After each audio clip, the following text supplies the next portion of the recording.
We've talked about Ukraine a number of times before. Obviously, this is in some ways the biggest issue in the world, this ongoing war.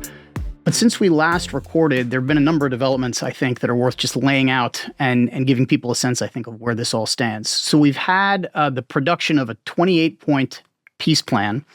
A lot of debate about what the origin of that plan was. Was it translated through Google Translate from the original Russian and then handed to the Ukrainians, given how slanted a lot of people thought it was in the direction of Russia, full of concessions Ukraine would have to make? Then a U.S. delegation actually went to Kyiv to talk to the Ukrainians about that plan. They did not exactly meet with a ton of success or support. The Ukrainians, I think, basically told them, not going to work for us. Then Ukraine, maybe working with the Europeans, produced a different plan, shorter, 19, 20 points, something along those lines, that was much more balanced, much more favorable to Ukraine. The Ukrainians then negotiated with the Trump team in Florida this past week. And then Steve Witkoff, President Trump's kind of envoy for everything, and Jared Kushner, the president's son-in-law, went off to Moscow to see President Putin and your old friend, Yuri Ushakov. Where do you think this all leaves us at this point? Are we like on the cusp of greatness and a peace deal? First of all, I'm going to put a pin in the your old friend Yuri Ushakov thing. We can talk about that. By the way, Yuri Ushakov, for those who don't know, is sort of the counterpart to the U.S. National Security Advisor. He's the foreign policy advisor to President Putin. They also have a national security advisor who's quite a character, was quite a character in his own right. Now it's a new, different character. I seem to outlast a lot of these different guys. So look, it's interesting because there's been all of this back and forth. And again, sitting here on a Wednesday, the night after President Putin hosted Witkoff and Kushner for 5 hours, and seemingly that meeting broke up without a clear path forward to a negotiated solution here. You know, when I think about this from the perspective of Zelensky, he's really fighting right now on three fronts. There's the actual front, the battlefield, which we should just spend a minute on. There's the home front, and that's a battle over corruption and the accusations that he has faced. And he actually had to take the extraordinary step of getting rid of his closest confidant, his chief of staff, Andriy Yermak, someone who we also both know very of former well, counterpart of yours. We should talk about. And then the third is call it the diplomatic front, where he's trying to fend off the imposition of a bad peace by President Trump and his team. So this is a guy fighting on multiple sides, trying to just keep moving things forward for his country. What do you think? Where do we go from here?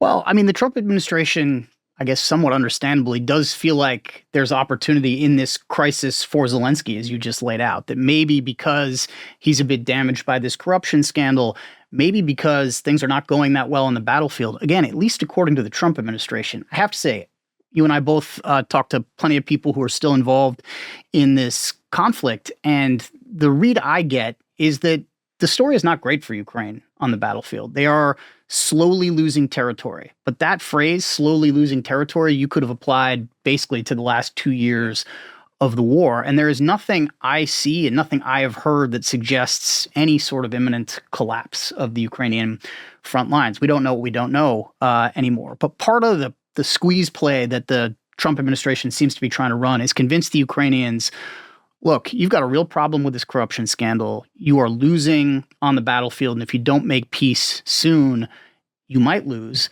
And implicitly, you might lose more support from us. So you've got to take a deal that's unpalatable to you. But Zelensky, I think for very understandable reasons, is not going to take a deal that his public will not accept and will not support. And so that seems to be the situation that they're in.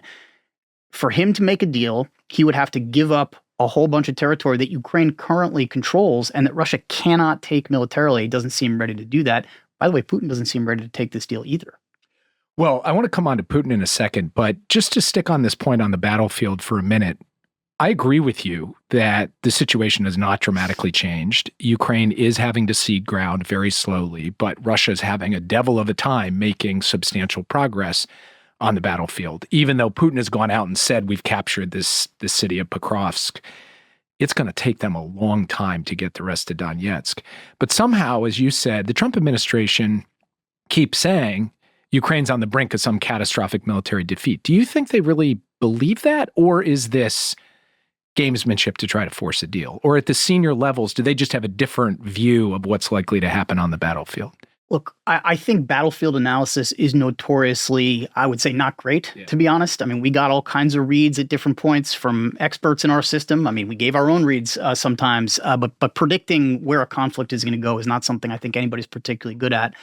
It just doesn't feel any different to me today than it did a year ago in terms of kind of how Ukraine is able to fend off Russian onslaught. And so what you have is both sides almost not wanting to say no to Trump, but not able to say yes to Trump. So you read the public comments, and none of them are like flat rejection. None of them are, flipping over the table and walking away, but none of them are saying yes either at this point. Right. It's all, that looks very interesting. There's some stuff we can work with. I like some of this. I really don't like some of this. And that was the Russian readout of the meeting in Moscow this week. Some things we liked, some things we totally reject. And at the end of it, I felt the Russian body language was, we're not there, we're not close, we want to keep fighting. And in a way, what Putin is signaling is either give me everything I want, or I'm going to go take it, and I'm just as happy going to take it as you giving it to me. Because I think there's an argument that Putin would prefer just have the war go on. He doesn't want to have to reabsorb 1 million troops back into his country. And he doesn't want to give Ukraine peace of any kind. He wants to keep pummeling Ukraine so that it can never really truly feel safe, secure, and able to build this consolidated democracy that would be a real counterpoint to what Putin has built in Russia. So it just looks like he keeps making his position a little bit more than what the other side could give so that the war goes on. Is that a fair read? Yeah. I mean, Zelensky can't accept what Trump has on offer. And Putin says what Trump has on offer is actually not enough for him. So the Venn diagram is basically zero. Zelensky also, you do get the sense that both sides are almost inserting these poison pills into their demands. So Putin says, not only am I not going to settle for the amount of territory that Trump's offering me, I want more. Zelensky has said now, backed by some European officials, that the agreement should also have some measure of accountability on the Russian side for the war crimes that they've committed. In other words, Russia will have to agree to submit to some kind of international tribunal or justice for what it has done in Ukraine. And the odds of Russia agreeing to that do not seem high to me. So I think we should spend a minute on this home front issue for Zelensky, because when we last talked about this, the pressure was really building on him. There was an outrageous set of revelations around a kickback scheme to the tune of $100 million or more of money that was supposed to go to protect energy sites from Russian strikes that was just ending up in Ukrainian officials' pockets. So that pressure built, and Zelensky ultimately made the decision to get rid of Andriy Yermak, his chief of staff, his close confidant, someone I talk to very frequently, someone you talk to a fair amount. Andriy is a big guy physically. He is a big personality. He is somebody who has very strong views, could be very stubborn, and over time worked to basically consolidate power in the office of the presidency so that, as an analogy, it would be roughly the equivalent, in my view, of the president of the United States kind of getting rid of his vice president, like saying, J.D. Vance, you're gone. But a highly empowered J.D. Vance is gone. And also getting rid of a very close friend, someone who was with him before he became president. His producer, I think, when he was a television guy who star. was a lawyer, an entertainment lawyer, basically working with Zelensky, who was an actor at the time. And by the way, this is just an aside, but I think it's worth saying. One of the things that I think is underappreciated is both Zelensky and Yermak were really mastering English as this war was going on. So not only did they have to defend their country and make really hard calls and, worry about being killed, but to conduct diplomacy globally, they had to improve a language that they spoke to a limited extent before the war started and now speak much, much better. But I remember the first few times I talked to Yermak, it was very difficult to communicate with him. In fact, sometimes we do it through interpreters. But not always. A few, yeah, exactly, which could be painful. Be its own problem. But years later, these guys can both speak pretty good English. It just is kind of the human element of this that on top of every other pressure piled on top of these guys, they had to deal with this. So with Yermak, he's gone off to the front lines and has actually put out photos of him going out to the front lines. I think it has alleviated a fair amount of the pressure on Zelensky. I think people saw that as a very serious move. Yermak had his home raided, but of course we don't know yet what, if anything, comes of that. And I just have to say, on a personal basis, having dealt with him, it could be frustrating, but also to move things forward, to try to solve problems in the war, in the defense of Ukraine. Yermak was a key player, and his removal raises a question about who's going to fill that role as we go forward. And, that's something that I'm very closely watching, because who steps in to help run the Ukrainian operation under Zelensky is going to be critical. Yeah, look, as you say, there's sort of two kinds of power in the government. There's formal power, which obviously President Zelensky has in spades, maybe ministers in their government have in spades. And then there's sort of derivative power, basically the power of the presidency imbued in this person, in this case, Andriy Yermak, who could operate almost as Zelensky's proxy everywhere he went, because everybody knew how close they were. And he had just a ton of this derivative power, and that made him the kind of indispensable counterpart for every other government in the world. That also put him in the crosshairs internally in Ukraine.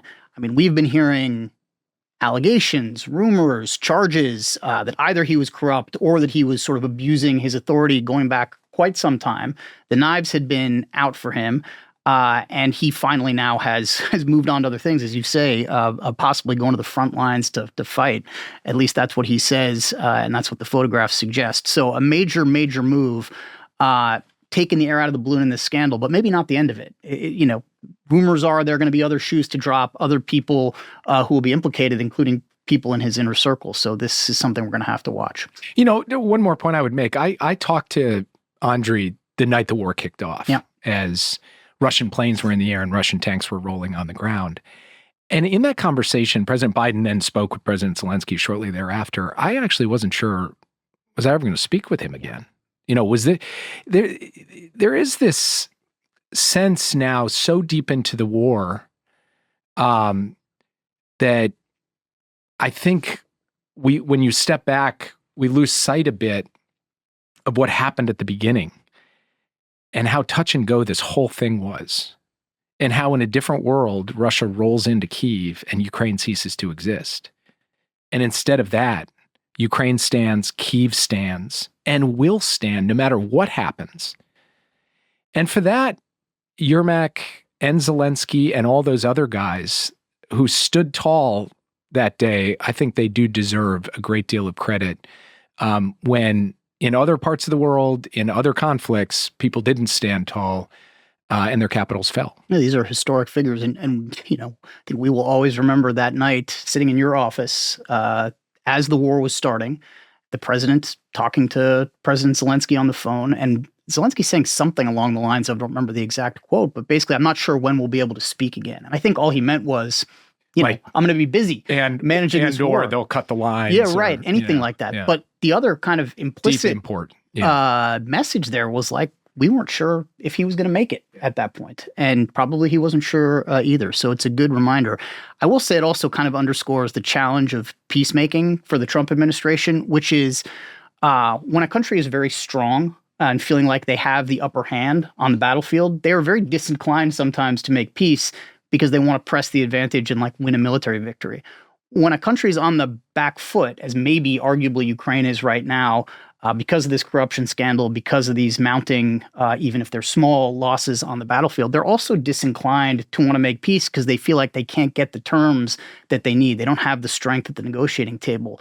It's a bit of a paradox because how do you ever get to peace if that's the line of thinking? And that's the challenge the Trump administration is going to have to work through if they want to make a deal. So just to bring this home, a huge amount of diplomatic activity over the last 2 weeks, meetings in Kyiv, meetings in Miami, meetings in Moscow.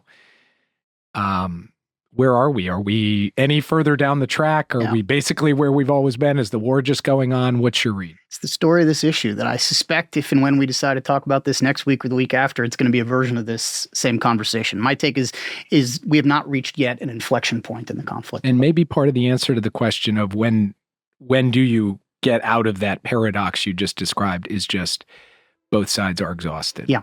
And maybe we're just not there. Which is how many wars end. I hope you enjoyed this segment from the Long Game podcast. You can find the rest of the episode at the Long Game YouTube channel. The link is in the show notes.